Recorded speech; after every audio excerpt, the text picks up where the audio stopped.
thank you for tuning in to our 3-part series. We are about to embark on the final episode of Boomers versus Millennials. Dun dun dun dun.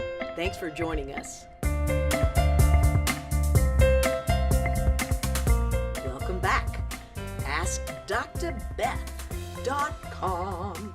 This is a segment on the Millennials versus the Boomers, and I'm giving you some specific tools on how both the Boomers and the Millennials have these inner characters that engage with each other. The inner 3-year-old, the inner 7-year-old, and the inner teen, and how you can bring in that parent, that inner parent, that is your divine, wise self. So I'm going to give you some concrete tools on when you get tripped up, what you can do to take your power back. So are you ready to get I'm ready. We're here with Alexa. And Alexa, out of the inner 3-year-old, the inner 7-year-old, and the inner teen, which one do you feel trips you up the most? Probably the inner 7-year-old. Okay. I think that sometimes I'll let rules get in the way of moving forward. Okay. So for instance, right now I'm trying to figure out, what my next step will be in life, whether I should start a company or move into another corporation. And the part that wants to start a company goes straight to the logistics. How are we going to make that happen? How are we going to get the money? All of that, instead of staying in that place of dreaming and exploring and things that might be more productive at this stage. Yes, I love it. So I talk about the inner 7-year-old driving like this. And we give the keys to our inner 7-year-old.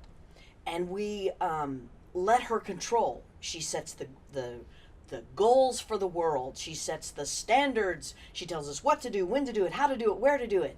And sometimes we have no way to win. Like, it's just this perpetual loop that goes around and around in our head. Mm. Feels a little bit like a hamster wheel. Can you relate? Yes. Okay, yes. So one of the ways to get off this hamster wheel is, and this is a little scary, it's actually can be really scary, it's to give the keys to your inner teenager. Now, the inner teenager drives like this. Whatever. It's all good. May have a beer in one hand. Maybe just chilling. Have no rules whatsoever. Breaking the rules left and right. The dreamer, the visionary, the part of us that believes we can do anything and everything and has no checkmate in place.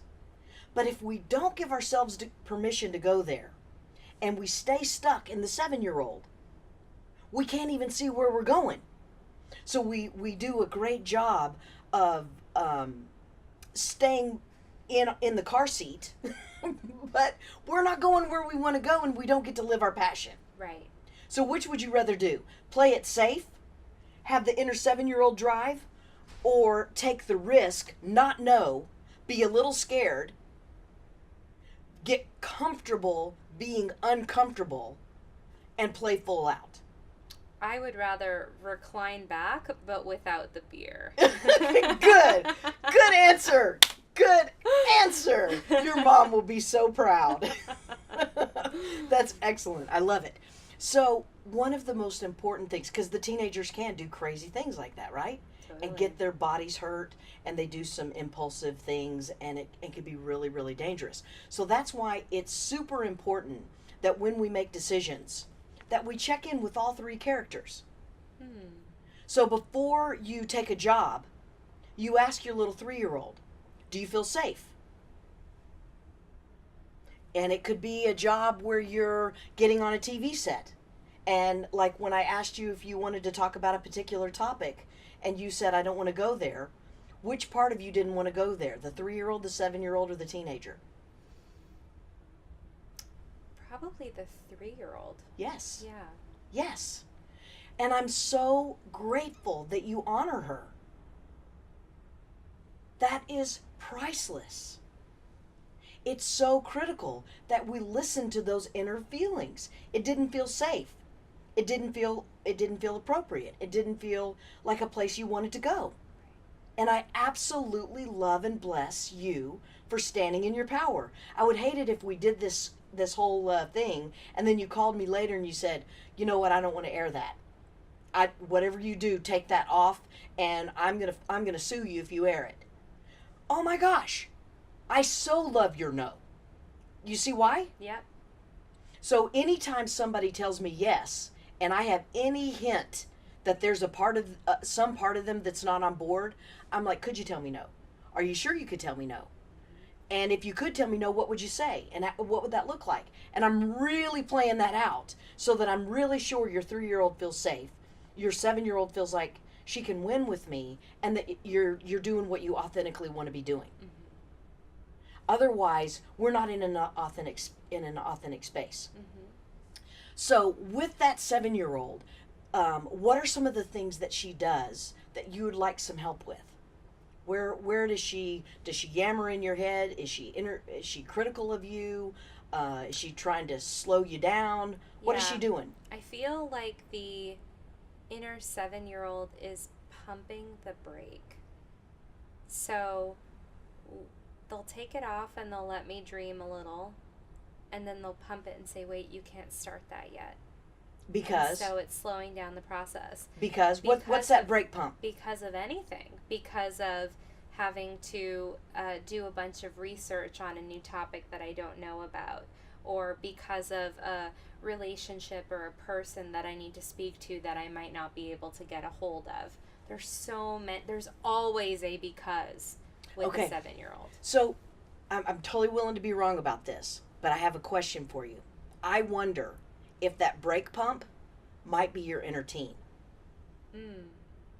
Because the inner teen is that part of us that doesn't want to work so hard. That inner teen is that part of us that wants to have peer support, wants to fit in, wants to be loved for who we are in our authentic self. And if we're afraid that we're not going to get to be our authentic self, we don't even want to play. So is it truly the 7-year-old slowing down your dream, or is it your inner teen saying, "I'm not on board. I don't want to work that hard. I don't even believe it. I don't even believe it's going to work. I may look stupid if we did that." What do you think? It might be a little bit of that. I definitely think there are some components of the 7-year-old coming in, though. Because when you think about what you do have control over and what you don't have control over, those things are two very different buckets. Yes. Do you know what I mean? Like, are you going to be able to get the $10 million that you need to start a project? Is it really just the time and energy, or is it really meeting the right person who can sign the check? So I love it. So what I'm hearing you say is, you have in the past, maybe in the last 15 years, been a huge dreamer. Definitely. Been totally in your inner teen. Just go, go, go. Yes? Oh, absolutely. Yeah. And so now it's like you're kind of coming back in and questioning some of this. Yes. Like, should I be more logical? Should I be more rational? Should I be more realistic? Right. My answer to that? You want to know my answer? Oh, yes. Can you tell me no? That's why I'm here. Can you tell me no? Now I want to know the answer. Give it to me straight. Give the keys to your inner teenager. Because what's happening now with all the adults that I'm working with, the baby boomers, they have given the keys to those 7-year-olds all this time, and now they're trying to find the passion again. They're trying to figure out, what is the passion? So I think you're spot on. I think you are in a place where you've been more in the dreamer, and now you're reeling yourself back in. Right. And many of the people and the parents that I've been dealing with have been more in the inner 7-year-old, because they've gone past you. Right now, you are at a critical key moment in your life. This is a key moment. Do you give your keys back to your inner 7-year-old and go conservative and become a boomer? Yeah. Or do you stay your authentic truth self and move in and become what is your life's passion and your life's purpose? Yeah. What's the answer? the second. Are you sure? How do you do that? Well, so you make sure your 3-year-old feels safe. Uh-huh. You make sure your 7-year-old gets to win, and there is a logical keys to the kingdom that you really do. You are going to be able to pay your bills. You are going to be able to have have food on the table. Yet at the same time, if it's not fun, it's not going to get done. Mm-hmm. And if it's not your authentic truth, you're not going there. Right. You're not going to sell your soul for the. Let me ask it this way: would you rather have all that you want and feel like you have golden handcuffs, and you have everything that you want? You have a life with $100,000. You have all the toys. You have everything, but you've completely sold out on your soul. I've already lived that life, I feel like. Okay. Whatever the second is, I'd rather have that. We already know. Okay. I had a teenager that I was working with. She was 19, and she had a parent that was paying her over $10,000 a month. Wow. And sounds great, right? Right. It was horrible. Because what came with that $10,000 was handcuffs. You will do it the way I need it, and there's always the threat of losing the $10,000. Right. When she finally stood in her power, told that $10,000 to take a hike, she said she'd never felt more free. She'd never felt more in her power. She ended up going to college. She ended up taking on her life. She ended up feeling like she was doing her life now instead of doing it for someone else. And came off all of her meds, the bipolar meds, the depression meds, everything else, that all the causes and everything that it was causing. Mm-hmm. So are you ready to stay in connection with that inner teen? Not sell out and go just because society and the boomers say, do it my way, I know what's right for you. Are you willing to take your power back? Yes. No matter what? Yes. And if you start to find yourself going in that direction, are you willing to call me? Yes, because I'll know right away. Yes, and how will you know? If I start pressing and pumping the brake again. Okay. Definitely. So that's one way. How will you know it in your body? If I feel apprehension. Mm-hmm. Like I'm doing something, but I'm not really sure why I'm doing it. Yes. And there's an inner part of you that is it's your thermostat that's telling you no, and we're not listening. And what I find with the boomers and many of the parents and many of the adults that I work with, they've sold out on that inner signal. Mm-hmm. They've lost that inner signal, and so it comes up with illness. It comes up with unconscious psychological ways that they lose their life, lose their job, lose out, which is absolutely perfect because it's the only way they can get back in touch with that signal. So one of the things that I'm talking about here is making sure that you have a connection to that inner, still, small voice.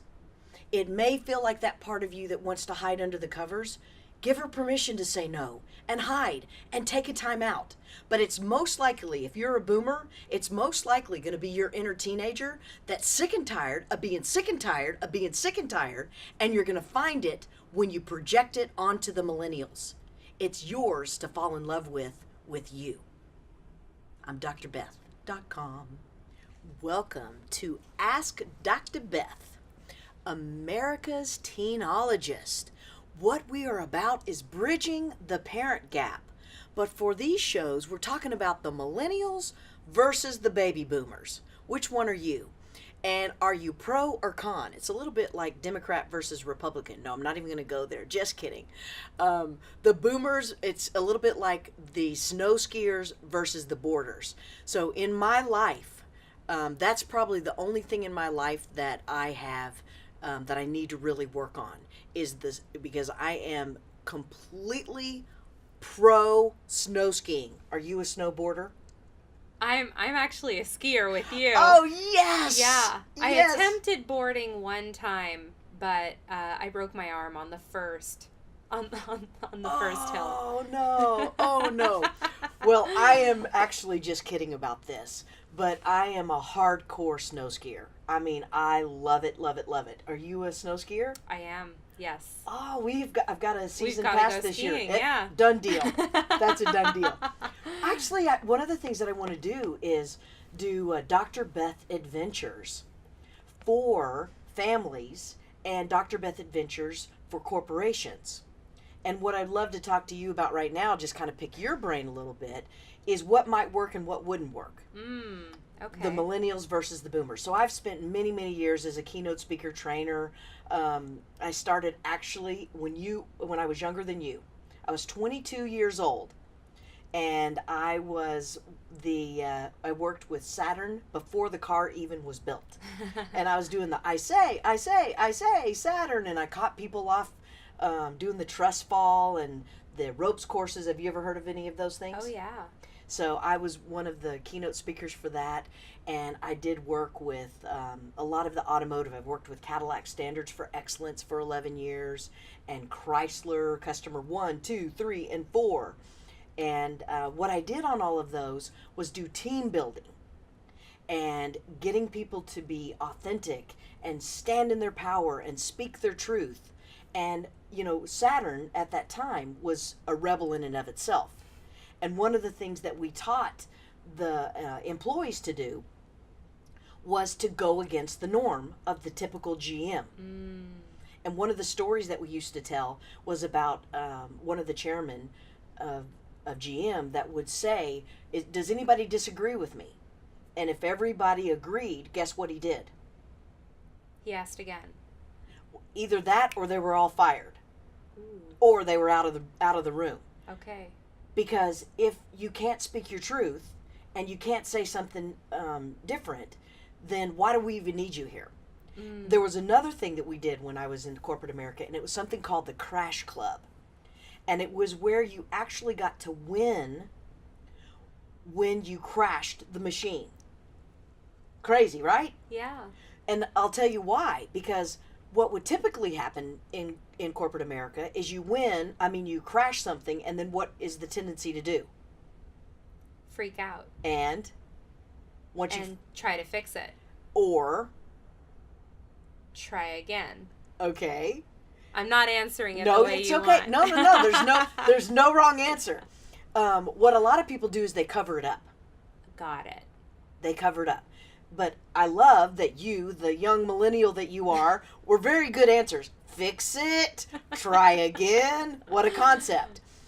Because in my day, one of the things that we tried to get people not to do was cover it up. Because when you made a mistake and you covered it up, a $10,000 or a $10 million mistake turned into a $100,000 or a $100 million mistake. So we created this thing called the Crash Club. And it was when you made a mistake, you got to be celebrated. Ooh, ooh, ooh. Can you even fathom that? You think that's a good idea? I experienced it firsthand. Talk to me. So I met a lady named Rebecca Stockley who teaches improv. Yes. And I love improv. Yes. So she would essentially teach people to go through a number sequence that is really, really hard to accomplish.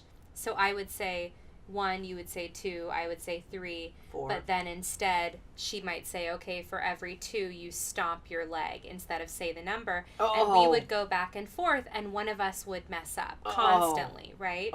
And so instead of getting upset about that situation, every time we messed up, she would ask us to throw our hands over our head and celebrate. I love it. Our failure, and it ended up making us feel like a stronger team when we did that, because we were able to celebrate together instead of blame each other when one person hiccuped in the sequence. I love that.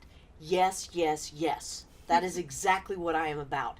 And if we can bring that same attitude and that same experience into my way or the highway, I'm right, you're wrong, I have the answers, you don't, I have the wisdom, you have the energy, instead of we can, get out of this gulf that is between the boomers and the millennials, and instead move us together and get us on the same page. Right. So what do you think millennials would experience if I came into a room and I started telling them, well, this is what you need to do? I think that all of their walls would go up. Exactly. Okay? I mean, I could just hear your breath. It takes your breath away to even imagine it, right? Right. And what typically happens with boomers and millennials? What typically happens with the older generation and the younger generation? Do they ask your wisdom? Are they curious about your thoughts and your ideas? Or are they normally sharing their wisdom and telling you what to do, when to do it, how to do it, where to do it? I think the latter. Is that really true? I'm not trying to lead the witness. Right. I think that it's more common than not. But there are some amazing leaders that I've encountered that have always, instead of making statements, they always ask questions. And so we might end up coming to the same conclusion that they already drew in their mind before they came and spoke to me. Yes. But at least I had a say. So may I just back up, highlight, and bold what you just said? Please. So you said great leaders who ask more questions than tell. Right. That's the answer, right? That is the answer. If we are telling each other what to do, it unconsciously does what? Move your leg, move your foot, move your head, put your head like, move your hair. Right. How's that working for me? Right. It takes away all of our individuality. It takes away our ability to make concrete decisions based on what you were talking about before, based on authenticity. And Alexa, for you personally, is that like a big trigger for you when somebody personally starts telling you what to do and when to do it? Is this like a big thing for you? Huge. Huge. Huge. Again, highlight bold. Right. Highlight bold. Right. If you are a boomer, if you're a parent, she is speaking the truth here. This is the keys to the kingdom. If you want to connect with this brilliant woman and have her in your company, if you want to get her to work, how do we get you to work? How do we get you to be a part of our company and bring your brilliant ideas and your energy and all that you have? What do I do? You include me in the thinking process. But what if I have been there for 40 years and I already have the answer, for crying out loud? Why am I going to change it just because you, little whippersnapper, you think that you have the answer? Why should I switch for you? That's a great question, and you may be 100% right. But if we come to that conclusion together, we're able to validate that we tried every single option, and your option is really the most effective one. And so again, I'm going to play devil's advocate. We've spent thousands of dollars and thousands of years, and we've engineered this over and over again. And you want me to waste time listening to you, little whippersnapper? How are we ever supposed to move forward with anything, with any kind of innovation, if we don't take the time to explore? And if I don't take the time to explore, what happens? You will continue to achieve the same results. Okay, first. So the but question what's going to is, happen with you? If I don't take the time to give you input and ask you questions and let you have a say, what's going to happen with you personally in my company? I'm going to look for another job. Period. Right. Kaboom. So if you want to keep you, whether it's right or wrong, you have to be included in the process. Right. Just what it is. Mm-hmm. And if they don't include you, then bye-bye. Then they didn't need me. Ah. If they didn't include me, they didn't need me. So if I don't feel like I'm bringing value to the table, I'm not going to feel needed or recognized for my contributions. Or wanted. And I think that is almost like an innate characteristic of needing to feel valued. Right, that you're bringing something to the table that's unique that other people aren't contributing. So what if I'm a little know-it-all and I need to also be needed and I've never had a turn?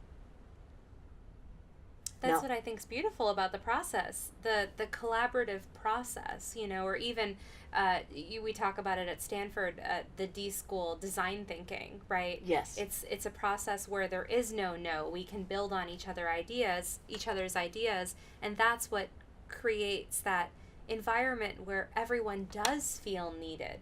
So I'm gonna give you a magical key if you so choose to accept it. Please. Would you like it? I have my hand open. Right on. And why is your hand open? Because I'm about to tell you something. Why is your hand open? Because you have value to bring, and because you have experience that I don't.